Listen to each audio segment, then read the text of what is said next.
இந்த குறிபாக்கிற ஸ்திரீ எழுப்பி விட்டது சாமுவேல் என்கிற ஒரு முதியவரை. அவர் வந்து கேட்கிறாரு, என்ன சவுலேன்னு கேட்கிறாரு. நான் அந்த யுத்தத்துக்கு போய் நான் ஜெயிப்பேனா ஜெயிக்க மாட்டேனா?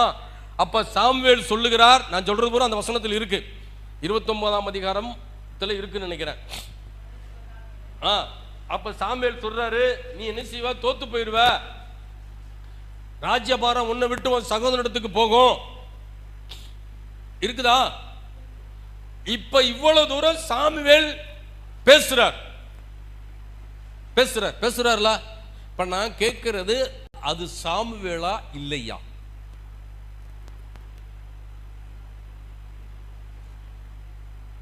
அம்மாமார்கள் சொல்லுங்க, நீங்களாம் ரொம்ப பிரசங்கம் கேட்குறீங்க, உங்க வயசு நிறைய பிரசங்கம் கேட்டிருப்பீங்க. எலும்பி வந்தது சாமுவேலா இல்லையா? சாமுவேல் தான் கரெக்டா தீர்க்கதரிசனம் சொல்லிட்டார். அவர் தீர்க்கதரிசி. அவர் என்ன சொல்றாரு? நீ ஜெயிக்க மாட்ட, ராஜ்யபாரம் உன்னை விட்டு ஒரு தோலனுக்கு போயிடும். சரியா தீர்க்கதரிசனம் சொல்றார். இப்ப நான் கேட்கிற கேள்வி, எலும்பி வந்தது சாமுவேலா இல்லையா? நான் சொல்றேன் ஆமான்னு சொல்றேன். எனக்கு பின்னாடி எத்தனை பேர் வர்றீங்கன்னு பார்ப்போம்.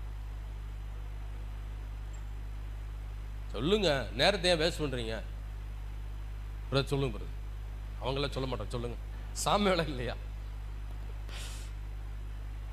நான் ஆமான்னு சொல்றேன்ல, நீங்க சொல்ல மாட்டீங்க. நான் முதல்ல சொல்லிட்டேன், நான் ஆமா, அவர் சாமுவேல் தான், அவர் சொன்ன தீர்க்க தரிசனம் கரெக்ட். பேசுங்க.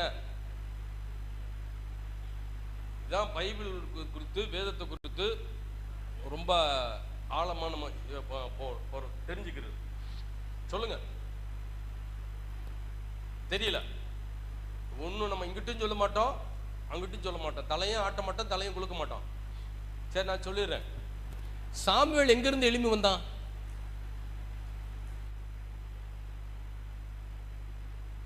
வானத்திலிருந்து இறங்கி வந்தானா? பூமியிலிருந்து எழும்பி வந்தானா? வாசிங்க.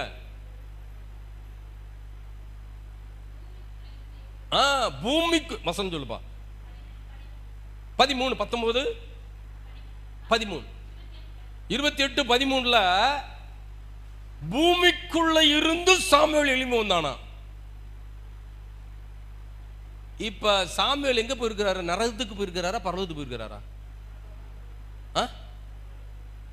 பரலோகம். அவர் எப்படி கீழே இருந்து வர முடியும்? சரிதானே? இப்ப அப்பனா இன்னும் நல்லா புரிஞ்சுக்குங்க. குறி சொல்றவங்க, இப்படி இந்த இடத்துக்கு போறவங்களுக்கு எல்லாம் நல்லா புரிஞ்சுக்குங்க. அவங்ககிட்ட இருக்கிறது என்ன